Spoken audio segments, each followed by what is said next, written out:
Hello everyone, my name is Jamin. Thanks so much for visiting my channel. In this video, I have an EliteBook 850G5. I'm going to show you how to get inside, access your memory.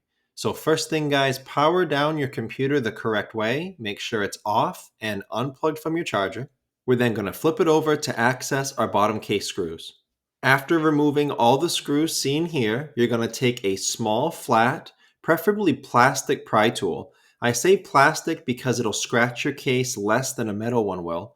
We're going to go across the seam all the way around and pry the bottom case off from the rest of the computer. Now it's generally best to start in the back near one of the two corners. Don't go too far in with the pry tool. You could damage some internal components. Just keep it on the edge. Go slow but firm. And if you get stuck going in one direction, just leave it. Start on the other side and go the other way. After you get your bottom case off, this is what you're looking at for the inside of your computer. Now, as a general computer repair side note, whenever I'm working on a computer in my shop, it's sitting on an anti-static mat. Either that or an anti-static bracelet are great ideas to avoid damaging anything when you're working on your computer. If you would like any help with tools or supplies for your project, there will be a link above. Also below in the description, it'll be a list of all the tools and supplies that I use in my shop, and I will also include in that list all the replacement and upgrade parts for this specific model computer, the 850G5. Now, before I touch anything in a computer, I always either remove or at least unplug my battery. A computer is safest to work on when as little power as possible is running through it. Now, here's your battery right down here. This battery has 4 screws. Each one will have a little white arrow or triangle next to the M2.5 notation. So you have the one here, here, here, and here. And the battery plugs into the motherboard right here.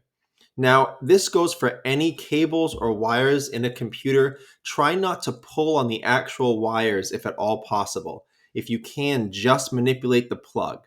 And this is a nice plug. It's got a grip on either side. You can use your fingernails or a pry tool to wiggle that out of that port without having to pull on that wire too much. So here's your 2 RAM ports here, side by side. You have 2 SODIMM memory slots here. It takes DDR4, 3200 megahertz, and the max RAM for this computer is 32 gigabytes. I will have all that information below in the description if you would like it to help you find replacement or upgrades, but I will also include a couple options in that link I told you about below in the description with all of this computer's replacement parts. Most of you will have stock when you buy the computer an 8 gigabyte memory stick in one of these ports like this. So in that list, I will include a 16 gigabyte stick in case you want to upgrade. And then I will include a 32 gigabyte kit, which will include 2 16 gigabyte sticks, one for each port if you want to max out your RAM.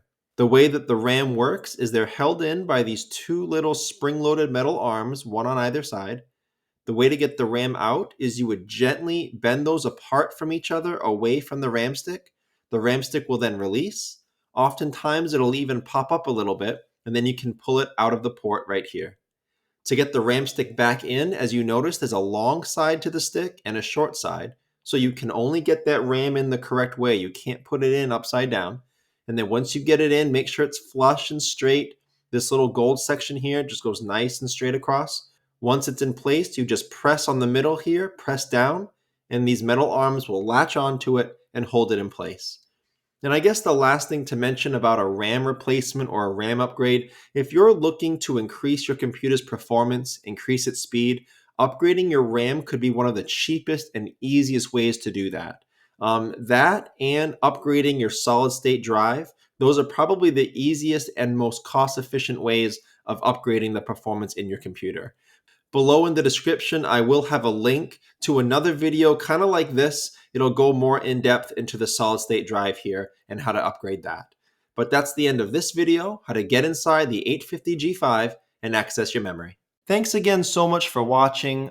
Please remember to like and share if this helped you out, if you think it can help someone else out. And feel free to subscribe if you enjoy DIY computer content like this, or if you just want to keep me on hand to answer any of your future computer questions. I do try to answer all questions throughout my channel at least a couple times a day.